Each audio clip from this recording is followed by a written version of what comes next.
নমস্কার বন্ধুরা, বাংলার ইনভেস্টর ইউটিউব চ্যানেলে আপনাদের সকলকে স্বাগত জানাই। চ্যানেলে প্রথমবার এসে থাকলে চ্যানেলটা অবশ্যই সাবস্ক্রাইব করে রাখবেন এবং তার সঙ্গে সঙ্গে পাশে থাকা বেল আইকন টিপে অল অবশ্যই সিলেক্ট করে রাখবেন, যাতে করে পরবর্তী ভিডিওগুলোর নোটিফিকেশন আপনাদের কাছে সময় মতো পৌঁছে যায়। তো চলুন এই ভিডিওটা শুরু করা যাক। প্রথমেই এফআইআই এবং ডিআইআই এদের যে অ্যাক্টিভিটি সেটা দেখে নেব, এবং আমাদের প্রধান যেটা দেখার বিষয় থাকে সেটা হচ্ছে এফআইআই এদের যে ডেটা সেটা।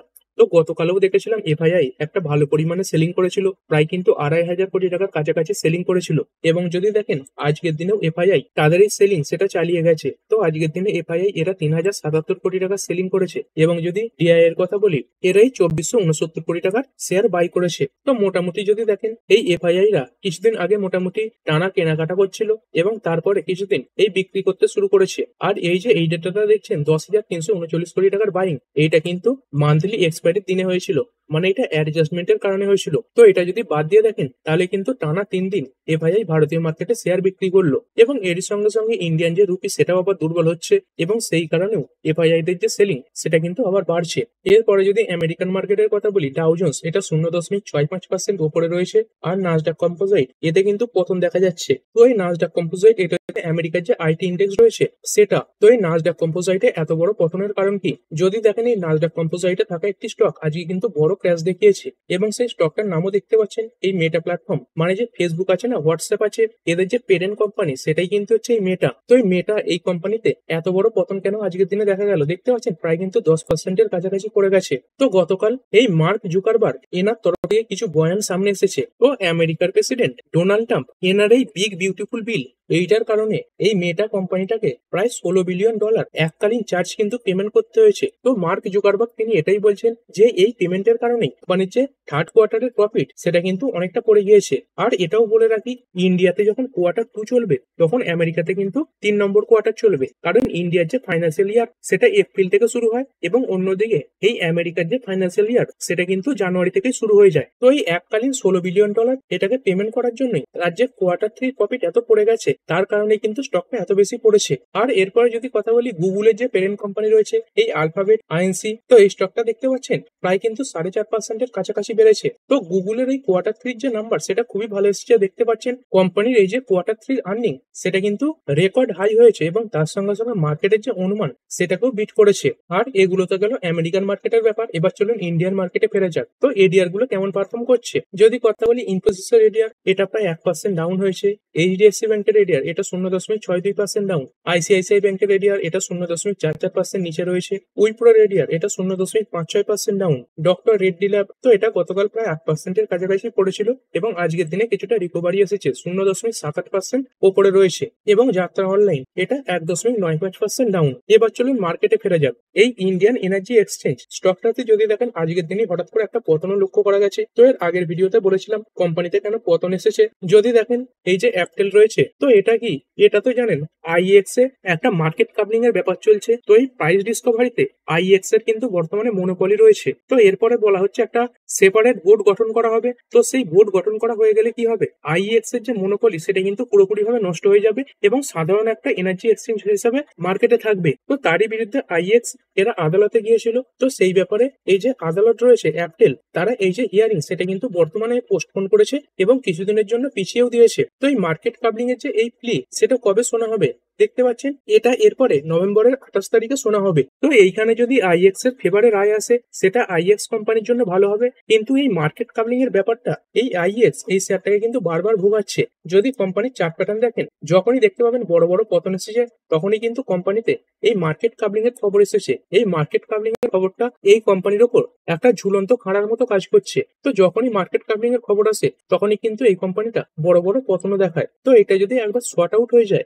মানে ধরুন মার্কেট কাবলিং হয়েও গেল, বা ধরুন বলে দিল যে আর কোনোদিন মার্কেট কাবলিং হবে না, সেটা কিন্তু কোম্পানির জন্য ভালো হবে। কিন্তু সেরকম কিছু হচ্ছে না, মানে ফাইনাল কিছু ডিসিশন কিন্তু সামনে আসছে না, এবং এই কারণেই স্টকটা বারবার উপরে ওঠে আবার বারবার নিচেও পড়ে যায়। এবং আজকের দিনে কোম্পানির কোয়ার্টার 2 এর যে রেজাল্ট সেটা সামনে এসেছে। তো কোম্পানির এই রেজাল্ট এটা কেমন এলো? তো দেখতে পাচ্ছেন কোম্পানির টোটাল ইনকাম এই 167 কোটি থেকে বেড়ে হয়েছে 186 কোটি, যেটার আগের কোয়ার্টার ছিল 182 কোটি। তো কোম্পানির টোটাল ইনকাম এটা তো বেড়েছে। তারপরে প্রফিট বিফোর ট্যাক্স এটা হয়েছে 160 কোটি, যেটার আগের কোয়ার্টারে ছিল 150 কোটি, এবং এবং আগের বছর সেম কোয়ার্টারে 142 কোটি।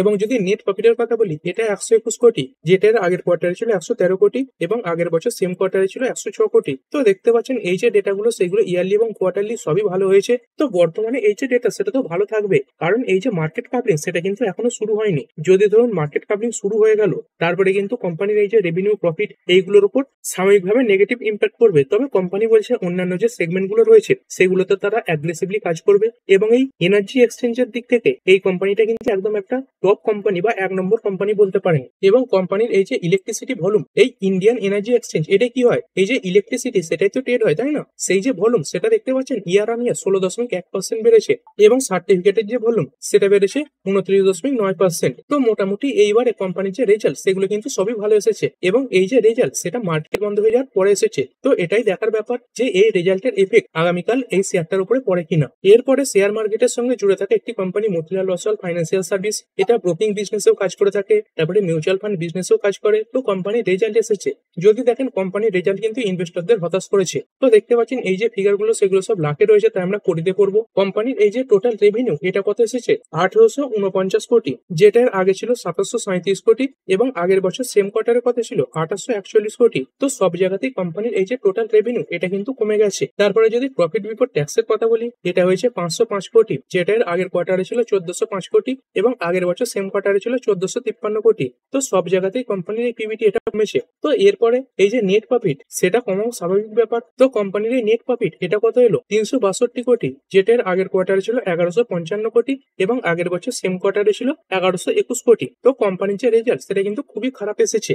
এরপরে কথা বলবো নবীন ফ্লোরিন ইন্টারন্যাশনাল লিমিটেড। তো এটাও একটা ইন্টারেস্টেড কোম্পানি এবং কোম্পানির রেজাল্ট সেটাও কিন্তু দমদার এসেছে। যদি কোম্পানির সেলস দেখেন 46% বেড়েছে ইয়ার অন ইয়ার, এই 519 কোটি থেকে বেড়েছে 758 কোটি। এর আগের কোয়ার্টারে ছিল 725 কোটি। এবিটা এটাই 107 কোটি থেকে বেড়েছে 246 কোটি, আগের কোয়ার্টারে ছিল 207 কোটি। এবং যদি নেট প্রফিটের কথা বলি, দেখতে পাচ্ছেন এই 58 কোটি নেট প্রফিট বেড়ে হয়েছে 148 কোটি এবং এর আগের কোয়ার্টারে কত ছিল 117 কোটি। তো সব জায়গা থেকে একটা রোবাস্ট পারফরমেন্স এই কোম্পানি দেখিয়েছে। এর পরের কোম্পানি আইটিসি লিমিটেড। তো এফএমসিজি সেক্টরে কাজ করা একটি কোম্পানি এবং এই কোম্পানির যে মেন প্রোডাক্ট সেটা হচ্ছে সিগারেট। তো কোম্পানির রেজাল্ট কেমন এলো, তো এটা একটা বড় সাইজের কোম্পানি, দেখতে পাচ্ছেন মার্কেট ক্যাপ এই 5,24,603 কোটি। তো সেই হিসেবে খুব বড় পারফরমেন্স কিন্তু দেখাতে পারে না। অন্যান্য ছোট কোম্পানিগুলো যেমন একেবারে 20%, 50% এরকম বড় বড় প্রফিট দেখাতে পারে, এদের কিন্তু সেরকম হয় না। এদের এই যে পার্সেন্টেজ সেটা কিন্তু খুবই কম থাকে, পড়লেও এরকম 1 ডিজিট থেকে 2 ডিজিটের মধ্যে পড়ে এবং বাড়লেও 1 ডিজিট বা 2 ডিজিটের মধ্যেই বাড়ে। তো কোম্পানির সেলস দেখতে পাচ্ছেন সামান্য কমেছে,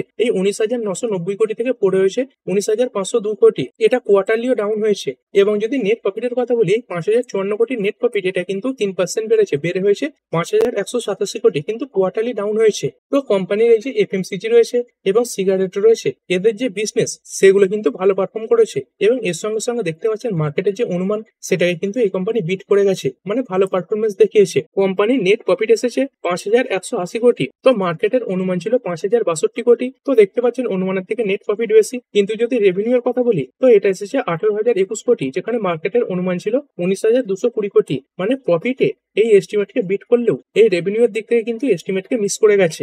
এরপরে এফএমসিজি সেক্টরে কাজ করা আরো একটি কোম্পানি ডাবর ইন্ডিয়া। তো এটাও একটা বড় মাপের কোম্পানি। তো যদি দেখেন এদেরও যে পার্সেন্টেজ সেটা কিন্তু খুবই কম থাকে, মানে ইয়ার অন ইয়ার যে চেঞ্জ হয় বা কোয়ার্টার অন কোয়ার্টার চেঞ্জ হয়, এগুলো কিন্তু খুবই কম থাকে। তো সেলস 5% বেড়েছে, এই 3,029 কোটি থেকে বের হয়েছে 3,191 কোটি। তারপরে এবিটা এটাই 553 কোটি থেকে বের হয়েছে 588 কোটি, এখানে 6% বৃদ্ধি দেখিয়েছে। নেট প্রফিট এটা 418 কোটি থেকে বের হয়েছে 445 কোটি, মানে একদম স্টেডি পারফরমেন্স। এই সেলস যেমন 5% বেড়েছে, তেমনি নেট প্রফিট এই 6% বেড়েছে এবং কোয়ার্টারলি এই ডেটাগুলো কিছুটা কিন্তু ডাউন হয়েছে। এবং মার্কেটের অনুমান কেমন ছিল চলুন দেখে নিই। তো দেখতে পাচ্ছেন মার্কেটের অনুমানকে কিন্তু মিস করে গেছে, মানে মার্কেট যেরকম আশা করছিল সেরকম রেজাল্ট কিন্তু এই কোম্পানি দেখাতে পারেনি এবং কোম্পানির যে মার্জিন সেটা একদম স্টেডি থেকেছে বা নিউট্রাল থেকেছে বলতে পারেন। তো কোম্পানির নেট প্রফিট যেখানে এসেছে 444 কোটি, সেখানে মার্কেটের অনুমান ছিল 450 কোটি। আর রেভিনিউ কত এসেছে 3,191 কোটি, আর মার্কেটের এখানে অনুমান ছিল 3,210 কোটি। তো দু জায়গাতেই দেখতে পাচ্ছেন এই রেভিনিউর থেকে কম ডেটা এসেছে। এরপরে গোল্ড লোন সেক্টরে কাজ করে একটি কোম্পানি মনোক্রোম ফাইন্যান্স লিমিটেড। তো কোম্পানির রেজাল্ট দেখবো, তো সব ডেটাই খারাপ। Sales year on year 13% down হয়েছে, 2633 কোটি থেকে পড়ে হয়েছে 2283 কোটি। এটা কোয়ার্টারলি সামান্য বেড়েছে। এবিটা এটা 1741 কোটি থেকে 28% পড়ে হয়েছে 1255 কোটি। এবং নেট প্রফিটের কথা যদি বলি তো 572 কোটির নেট প্রফিট 61% পর্যন্ত পড়ে গেছে, হয়েছে 217 কোটি। কিন্তু কোয়ার্টারলি সামান্য ইমপ্রুভ হয়েছে। এবং তার সঙ্গে সঙ্গে কোম্পানিটা ডিভিডেন্ড দেওয়ার কথা ঘোষণা করেছে। তো এই কোম্পানিটা একটা শেয়ার পিছু এই 50 পয়সা করে ডিভিডেন্ড দেওয়ার কথা ঘোষণা করেছে। এবং এর যে রেকর্ড ডেট এটা রাখা হয়েছে এই নভেম্বরের 7 তারিখে। এরপরে একটি কোম্পানি বেদান্ত ফ্যাশন লিমিটেড, যেটাকে অনেকে মান্যবর নামেও চেনেন। তো কোম্পানির রেজাল্ট একবার দেখে নেবো। কোম্পানির সেলস এটাও খারাপ এসেছে, 2% কমেছে। এই 268 কোটি থেকে পড়েছে 263 কোটি, কোয়ার্টারলি ডাউন। এবিটা 122 কোটি থেকে 9% পড়েছে 111 কোটি, এটাও কোয়ার্টারলি ডাউন হয়েছে। নেট প্রফিট প্রায় 67 কোটি থেকে পড়ে হয়েছে 56 কোটি, এটাও দেখতে পাচ্ছেন কোয়ার্টারলি কিন্তু ডাউন হয়েছে। তো ওভারঅল কোম্পানির যে পারফরমেন্স সেটা খারাপের দিকে এসেছে। এরপরে কোম্পানি গ্র্যাভিটা ইন্ডিয়া লিমিটেড। তো কোম্পানির রেজাল্ট বলতে পারেন মোটামুটি স্ট্রং এসেছে। এই যে ফিগার সেগুলো সব কোটিতে রয়েছে। তো চলুন রেজাল্ট একবার দেখে নিই। তো কোম্পানির টোটাল ইনকাম 804 কোটি থেকে বের হয়েছে 871 কোটি। এর আগের কোয়ার্টারে ছিল 870 কোটি, মানে ইয়ার অন ইয়ার ভালো একটা জাম্প, কিন্তু কোয়ার্টারলি একদম মিউটেড পারফরমেন্স। তারপরে প্রফিট বিফোর ট্যাক্স এটা এসেছে 102 কোটি। এর আগের কোয়ার্টারে ছিল 85 কোটি এবং আগের বছর সেম কোয়ার্টারে 59 কোটি। আর যদি নেট প্রফিটের কথা বলি এটা এসেছে 87 কোটি। এর আগের কোয়ার্টারে ছিল 67 কোটি এবং আগের বছর সেম কোয়ার্টারে ছিল 50 কোটি। তো ইয়ার অন ইয়ার খুব ভালো একটা জাম্প দেখিয়েছে। এবং কোয়ার্টারলিও এই যে প্রফিট সেটা কিন্তু প্রায় 10 কোটির কাছাকাছি বেড়েছে। তো এই রেজাল্টটাও ভালোই এসেছে। এবং দেখতে পাচ্ছেন কোম্পানির এই যে নেট প্রফিট এটা কিন্তু ইয়ার অন ইয়ার প্রায় 33% বেড়েছে। এরপরে আদানি গ্রুপের একটি কোম্পানি আদানি পাওয়ার লিমিটেড। তো কোম্পানির সেলস এটা ইয়ার অন ইয়ার সামান্য বাড়লেও এই নেট প্রফিট এটা কিন্তু সামান্য ডাউন হয়েছে। সেলসে 13,339 কোটি থেকে বেড়ে হয়েছে 13,457 কোটি, তো যেটা মাত্র 1% বেশি। কিন্তু নেট প্রফিট এটা অনেকটাই পড়েছে, এই 3298 কোটি নেট প্রফিট পড়ে হয়েছে 2906 কোটি। এবং কোয়ার্টারলিও এই যে নেট প্রফিট সেটা পড়েছে। এর পরের কোম্পানি সুইগি। তো ফুড ডেলিভারি সেগমেন্টে কাজ করে একটি কোম্পানি এবং এর আন্ডারে অনেক ব্র্যান্ডও রয়েছে, যেমন ইনস্টামার্ট রয়েছে। তো তারা কুইক ডেলিভারি সেগমেন্টে কাজ করে থাকে। তো কোম্পানির রেজাল্ট একবার দেখে নেবো। সেলস এটা দেখতে পাচ্ছেন 3,601 কোটি থেকে বের হয়েছে 5,561 কোটি, মানে সেলস তো যথেষ্ট ভালোই রয়েছে। মানে কোম্পানির রেভিনিউ ভালো তৈরি করছে, কোম্পানির বিক্রিও বাড়ছে। কিন্তু পরের যে ডেটাগুলো এবিটা এইগুলো কিন্তু অনেক পড়েছে, দেখতে পাচ্ছেন -554 কোটি ছিল, মানে লসে ছিল। তো সেই লস বেড়ে প্রায় 800 কোটির কাছাকাছি হয়েছে। এবং যদি নেট প্রফিটের কথা বলি, প্রফিট তো নয়, একদম লস মেকিং একটি কোম্পানি। 626 কোটির লস এটা কিন্তু বেড়ে হয়েছে 1092 কোটি। কিন্তু যদি কোয়ার্টারলি দেখেন, কোয়ার্টারলি কোম্পানির এই লস এটা সামান্য কমেছে। তো কেন এরকম হচ্ছে? কারণ কোম্পানি রেভিনিউ তো ভালোই তৈরি করছে, কিন্তু তারপরে কোম্পানির যে খরচা সেটা কিন্তু অনেকটা বেড়ে যাচ্ছে। তো একবার চলুন দেখে নিই কোন কোন সেগমেন্ট থেকে কোম্পানির রেভিনিউ কেমন আসছে। তো যদি ডেলিভারি সেগমেন্ট থেকে দেখেন, তো এই 1577 কোটির যে রেভিনিউ সেটা বের হয়েছে 1923 কোটি এবং এর আগের কোয়ার্টারে ছিল 1800 কোটি। তো এই জায়গাতে দেখতে পাচ্ছেন কোম্পানির যে রেভিনিউ সেটা বাড়ছে। এবং এর সঙ্গে সঙ্গে কুইক কমার্স, যেটা কিন্তু কোম্পানির মেন বিজনেসকে ঘোরাতে পারে, তো একটা ভালো জায়গাতে নিয়ে যেতে পারে, এইটা কিন্তু ভালো পরিমাণে বেড়েছে। এই 490 কোটির কুইক কমার্সের বিজনেস বেড়ে হয়েছে 980 কোটি, মানে প্রায় কিন্তু ডবল হয়ে গেছে। এবং এর আগের কোয়ার্টারে এটা ছিল 806 কোটি। তো জোম্যাটোর ব্যবসাকে যেমন এই ব্লিঙ্কিট সেটা প্রফিটেবল করেছে, সেই সঙ্গে সঙ্গে এই সুইগির যে কুইক কমার্স বিজনেস রয়েছে ইনস্টামার্ট, সেটা কিন্তু এই বিজনেসটাকে প্রফিটেবল বানাতে পারে। এবং তার সঙ্গে সঙ্গে এই যে সাপ্লাই চেনের বিজনেস সেটাও দেখতে পাচ্ছেন ভালো করেছে। এই 1453 কোটির এই যে রেভিনিউ সেটা বের হয়েছে 2560 কোটি। এর পরের কোম্পানি বন্ধন ব্যাংক লিমিটেড। তো এই ব্যাংকটা খুবই খারাপ রেজাল্ট পেশ করেছে। কোম্পানির যদি নেট প্রফিট দেখেন, এটা তো ইয়ার অন ইয়ার 88% ডাউন হয়েছে। এবং এর সঙ্গে সঙ্গে নেট ইন্টারেস্ট ইনকাম এটাও কিন্তু 12% পর্যন্ত পড়ে গেছে। এবং তার সঙ্গে সঙ্গে কোম্পানির যে অ্যাসেট কোয়ালিটি, মানে যে এনপিএ থাকে, প্রভিশন থাকে, এইগুলো খারাপ হয়েছে। এই এনপিএ দেখতে পাচ্ছেন ইয়ার অন ইয়ার 14% বেড়ে গেছে। কোম্পানি প্রফিট পোস্ট করেছে 112 কোটি টাকা, যেখানে এর আগের বছর সেম কোয়ার্টারে প্রফিট ছিল 937 কোটি টাকা। কোম্পানির এই যে ইন্টারেস্ট ইনকাম এটাও কিন্তু 12% পড়েছে ইয়ার অন ইয়ার, এটা এসেছে 2589 কোটি, যেটার আগের বছর সেম কোয়ার্টারে ছিল 2934 কোটি। এই যে গ্রস এনপিএ এটাও 15% বেড়ে গেছে। এবং গ্রস এনপিএ যে রেশিও এটা 5.02% বেড়েছে। এবং নেট এনপিএ এটা বেড়েছে 1.37%, যেটার আগের বছর সেম কোয়ার্টার ছিল 1.29%। এবং তার সঙ্গে সঙ্গে কোম্পানির এই যে কাসা রেশিও বা কারেন্ট অ্যাকাউন্ট এবং সেভিংস অ্যাকাউন্টের যে রেশিও সেটাও কিন্তু 521 পয়েন্ট পড়ে গেছে, বা পয়েন্ট হিসাবে বলতে পারেন 28% পড়েছে। তো বলতে পারেন একদম খুব খারাপ রেজাল্ট এই কোম্পানি দেখিয়েছে। তো এর এফেক্ট কিন্তু আগামীকাল এই স্টকটাতে দেখা যাবে। এরপরে এই রিয়েল এস্টেট সেগমেন্টে কাজ করে একটি কোম্পানি ডিএলএফ লিমিটেড। তো কোম্পানিগুলো বিজনেস তো ভালো করছে বারবার বলছে, তো এদের যে রেজাল্ট সেটা দেখতে হবে। কারণ দেখুন কোম্পানি তো মুখে বললেই হবে না, তার যে প্রতিফলন সেটা কিন্তু কোম্পানির রেজাল্টে দেখা যায়। তো চলুন একবার দেখে নিই। কোম্পানির যদি নেট প্রফিট দেখেন, এটা কিন্তু 15% পড়ে গেছে, পড়ে হচ্ছে 1180 কোটি টাকা। কিন্তু কোম্পানির যে সেলস বা রেভিনিউ সেটা কিন্তু 6 ফোল্ড হয়ে গেছে, মানে 600% বেড়েছে বা 6 গুণ বেড়েছে বলতে পারেন। কারণ এই মুম্বাইয়ে এই যে রিয়েল এস্টেট প্রজেক্ট, তার ডিমান্ড কিন্তু একদম হাই হয়ে গিয়েছে। দেখতে পাচ্ছেন কোম্পানির সেলস, এটা ইয়ার অন ইয়ার 17% ডাউন হয়েছে। তো এখানে এই যে সেলস, এটা মানে কিন্তু রেভিনিউ, মানে বাড়ির বিক্রি তো বেড়েছে, কিন্তু এই যে রেভিনিউ সেটা কম আসছে। এবিটা এটা 44% ডাউন হয়েছে। এবং যদি নেট প্রফিটের কথা বলি, 1381 কোটি নেট প্রফিট, এটা পড়ে হচ্ছে 1180 কোটি। তো কোম্পানি সব দিক থেকে খারাপ পারফরমেন্স করছে। তবে যেহেতু কোম্পানির সেলস বাড়ছে, সেহেতু কিন্তু এর পরের কিছু কোয়ার্টারে কোম্পানি ভালো রেজাল্ট পেশ করতে পারে। এরপর একটি কোম্পানি ওয়েলস্পুন কর্প লিমিটেড, তো কোম্পানির রেজাল্ট এসেছে। যদি দেখেন কোম্পানির এই নেট প্রফিট এটা 53% বেড়ে হয়েছে 439 কোটি টাকা, এবং কোম্পানির রেভিনিউ 33% বেড়েছে। কোম্পানির এই রেভিনিউ দাঁড়িয়েছে 439 কোটি টাকা, যেটার আগের বছর সেম কোয়ার্টারে ছিল 287 কোটি টাকা। এবং রেভিনিউ এটা এসেছে 4373 কোটি, যেটার আগের বছর সেম কোয়ার্টারে ছিল 3301 কোটি। তারপরে এই যে এবিটা, এটাও বেড়েছে, এটাই 400 কোটি থেকে বেড়ে হয়েছে এই 590 কোটি। এবং এই যে এবিটা মার্জিন, এটাও কিন্তু সামান্য ইমপ্রুভ হয়েছে, 13.5% হয়েছে। তো এর আগে এটা 12% ছিল।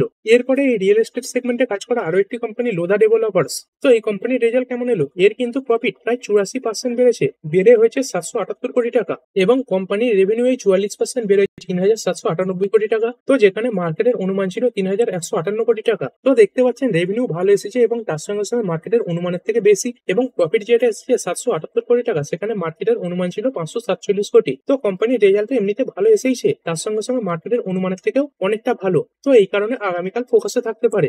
এরপরে আরো একটি কোম্পানি আইআইএফএল ফাইন্যান্স। তো কোম্পানিটা লোন সেগমেন্টে কাজ করে, এবং গোল্ড লোন সেগমেন্টেও কোম্পানির কিছুটা যোগদান রয়েছে। তো কোম্পানির রেজাল্ট কেমন এলো? রেভিনিউ এটা 2556 কোটি থেকে বেড়েছে 3305 কোটি, এবং কোয়ার্টারলিও বেশি। তারপরে ফাইন্যান্সিং প্রফিট এটাই 488 কোটি থেকে বেড়েছে 600 কোটি, এটাও কোয়ার্টারলি বেশি হয়েছে। তারপরে প্রফিট বিফোর ট্যাক্স, এটা তো মাইনাসে ছিল, -140 কোটি থেকে প্রফিটে হয়েছে 557 কোটি, এটাও কোয়ার্টারলি বেশি। এবং যদি নেট প্রফিটের কথা বলি, তো 93 কোটির লস ছিল, সেখান থেকে 418 কোটির প্রফিট দেখিয়েছে, যেটার আগের কোয়ার্টারের থেকেও কিন্তু অনেকটা বেশি। তারপরে এই যে অ্যাসেট কোয়ালিটি, এটাও ইমপ্রুভ হয়েছে। দেখতে পাচ্ছেন এই যে গ্রস এনপিএ, এটা 2.35% ছিল, এর আগের কোয়ার্টারে ছিল 2.34%, সেখান থেকে এই এনপিএ এটা ইমপ্রুভ হয়েছে।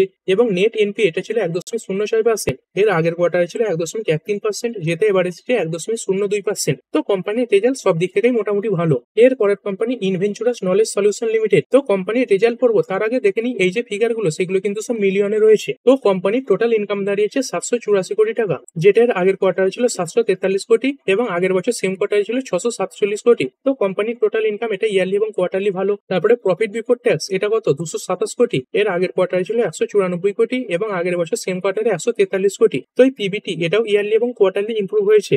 এবং কোম্পানির যদি নেট প্রফিটের কথা বলি, এটা এসেছে 180 কোটি, যেটার আগের কোয়ার্টারে ছিল 151 কোটি, এবং আগের বছর সেম কোয়ার্টারে ছিল 113 কোটি। তো এই প্রফিটও কিন্তু ইয়ারলি এবং কোয়ার্টারলি বেড়েছে। আর এরপরে একটি কোম্পানি টিডি পাওয়ার সিস্টেম লিমিটেড। তো এই কোম্পানিরও রেজাল্ট যথেষ্ট ভালো, সেলস এই 306 কোটি থেকে বেড়েছে 452 কোটি, এটাও কোয়ার্টারলি বেশি। এবিটা এটা 55 কোটি থেকে বেড়ে হয়েছে এই 82.6 কোটি, এটাও কোয়ার্টারলি বেশি এসেছে। এবং নেট প্রফিট এটা 41 কোটি থেকে 46% বেড়ে হয়েছে 60 কোটি, এটাও কোয়ার্টারলি অনেকটা বেশি। আর এরপরে চলুন কিছু নিউজ দেখে নেওয়া যাক। তো প্রথমেই যদি কথা বলি এই গ্রো আইপিও, এর বর্তমানে জিএমপি কত চলছে? তো আজকের দিনের এই যে জিএমপি সেটা সামনে এসেছে। তো কোম্পানির বর্তমানে এই যে জিএমপি, এটা কিন্তু চলছে 11% কাছাকাছি। তো যেটাকে খুব একটা ভালো বলা চলে না, তবে কোম্পানির এই যে জিএমপি সেটা কিন্তু নিয়মিত পরিবর্তিত হয়। তো যে সময় অ্যাপ্লাই করতে চাইবেন সেই সময় জিএমপিটা কিন্তু দেখবেন, এবং অ্যাপ্লাই করার পরেও এই যে জিএমপি সেটাও পরিবর্তিত হয়। তো বর্তমানে এখন 11% জিএমপি রয়েছে, তো যেটা লিস্টিং গেনের জন্য খুব একটা ভালো কিন্তু নয়। আর এরপরে যদি কথা বলি লেন্সকার্ট, এর জিএমপি কেমন চলছে? তো কোম্পানির জিএমপি আগে ভালোই ছিল। তো এই 28 অক্টোবর দেখতে পাচ্ছেন এই যে জিএমপি এটা ছিল 27% কাছাকাছি। তো তারপরে এই যে জিএমপি সেগুলো কিন্তু আস্তে আস্তে কমেছে। এই 29 অক্টোবর জিএমপি হয়েছে এই 20% কাছাকাছি, এবং 30 অক্টোবর মানে আজকের ডেটে এই যে জিএমপি এটা কিন্তু রয়েছে এই 12% কাছাকাছি। তো বর্তমানে এই যে জিএমপি এটা কিন্তু অনেকটাই কমে গেছে। তো মার্কেট যেরকম পারফর্ম করবে, তার সঙ্গে সঙ্গে গ্লোবাল মার্কেটের পরিস্থিতি যেমন থাকবে, সেই অনুযায়ী কিন্তু এই যে জিএমপি সেটা ওঠাপড়া করে। আর এরপরে একটি কোম্পানি এমটার টেকনোলজিস লিমিটেড। তো এটাও একটা স্ট্রং কোম্পানি, এবং লং টার্মের জন্য এটাও কিন্তু খুব ভালো কোম্পানি। যদি দেখেন আজকের দিনে 4.84% বেড়েছে, এবং এক মাসেও প্রায় 33% কাছাকাছি বেড়েছে। তো এক সময় করে একটা ভালো কনসলিডেশন ফেজের মধ্যেও চলছিল, এবং তারপরে কিন্তু এইখানে আস্তে আস্তে বড় জাম্পও দেখা যাচ্ছে। তো যদি দেখেন এই বিভিন্ন সেগমেন্টে কাজ করে থাকে দেখতে পাচ্ছেন। বিভিন্ন জিনিসের কম্পোনেন্ট ইকুইপমেন্ট তৈরি করে থাকে এই ডিফেন্স, এরোস্পেস, নিউক্লিয়ার, তারপরে ক্লিন এনার্জি সেক্টর। তো আজকে কি কারণে বেড়েছে? তো আজকের দিনে এই কোম্পানিটা এই 263.54 কোটি টাকার একটি অর্ডার পেয়েছে। তো যেটা পরবর্তীকালে কোম্পানির রেভিনিউ কন্ট্রিবিউট করবে। এবং এই যে অর্ডারটা এটা কিন্তু ইন্টারন্যাশনাল কাস্টমারদের তরফ থেকে পেয়েছে, মানে বিদেশি কোনো কাস্টমারের তরফ থেকে পেয়েছে। তো কোম্পানির বড় বড় অনেক ক্লায়েন্টও রয়েছে। কিছুদিন আগেও আমরা দেখেছিলাম এই এমটার টেকনোলজি, এরা কিন্তু এদের একটা বড় ক্লায়েন্ট ব্লুম এনার্জি, এদের তরফ থেকে একটা এই 386 কোটি টাকার অর্ডার পেয়েছিল। তখনও কিন্তু স্টকটা বেড়েছিল। এবং এই যে ব্লুম এনার্জি, এটা কিন্তু এই কোম্পানির জন্য একটা বিরাট বড় ক্লায়েন্ট। এবং কিছুদিন আগে এই ব্লুম এনার্জি এর জন্য একটা বিরাট বড় পজিটিভ খবর এসেছিল এবং তারপরেও এমটার টেকে একটা বড় জাম্প কিন্তু দেখা গিয়েছিল। তো লং টার্মের জন্য আপনি চাইলে এই এমটার টেক এটাকে স্টাডি করতে পারেন। আর যদি এই কোম্পানির ব্যাপারে ডিটেলসে জানতে চান তাহলে কমেন্ট সেকশনে ইয়েস লিখে জানাবেন। তো এই ব্যাপারে ডিটেলসে ভিডিও চলে আসবে। আর এরপর একটি কোম্পানি গ্রেটেক্স কর্পোরেট সার্ভিসেস লিমিটেড, তো এই কোম্পানির ব্যাপারে কিছু নেগেটিভ খবর সামনে আসছে। তো দেখতে পাচ্ছেন এই কোম্পানিটা এই মার্চেন্ট ব্যাংকিং এই সেগমেন্টে কাজ করে থাকে। তো সেবি এই কোম্পানিটাকে পরবর্তী 21 দিনের জন্য নতুন কোনো অ্যাসাইনমেন্ট বা কন্ট্যাক্ট নিতে বারণ করে দিয়েছে এবং তার সঙ্গে সঙ্গে এটাও বলে দিয়েছে কোম্পানিটাই পরবর্তী 21 দিনে কোনো প্রকার স্কিম কিন্তু লঞ্চ করতে পারবে না। তো সাময়িকভাবে এটা কোম্পানির উপরে কিন্তু নেগেটিভ ইম্প্যাক্ট পড়বে।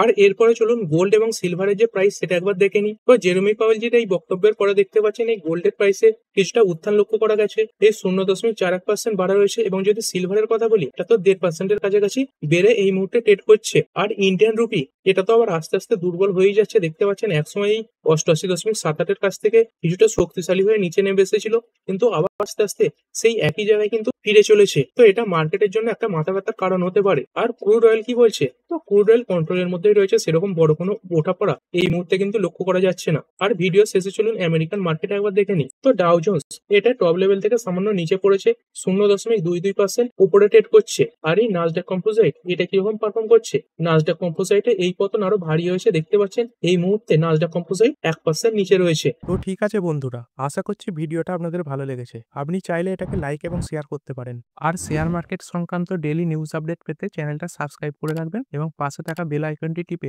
অল অবশ্যই সিলেক্ট করে রাখবেন, যাতে পরবর্তী ভিডিওর নোটিফিকেশন আপনার কাছে সময় মতো পৌঁছে যায়। আর হ্যাঁ, ভিডিওটি শুধুমাত্র ইনফরমেশন এবং এডুকেশনাল পারপাসের জন্য বানানো হয়েছে। আমি সেবি রেজিস্টার্ড নই, তাই কোনো প্রকার শেয়ারে কোনো প্রকার বাই, সেল, হোল্ড বা অ্যাভারেজ করার কোনো সিদ্ধান্ত নেওয়ার আগে আপনার যে ফাইন্যান্সিয়াল অ্যাডভাইজার আছে তার সঙ্গে অবশ্যই আলোচনা করবেন। দেখা হচ্ছে পরের ভিডিওতে। ধন্যবাদ।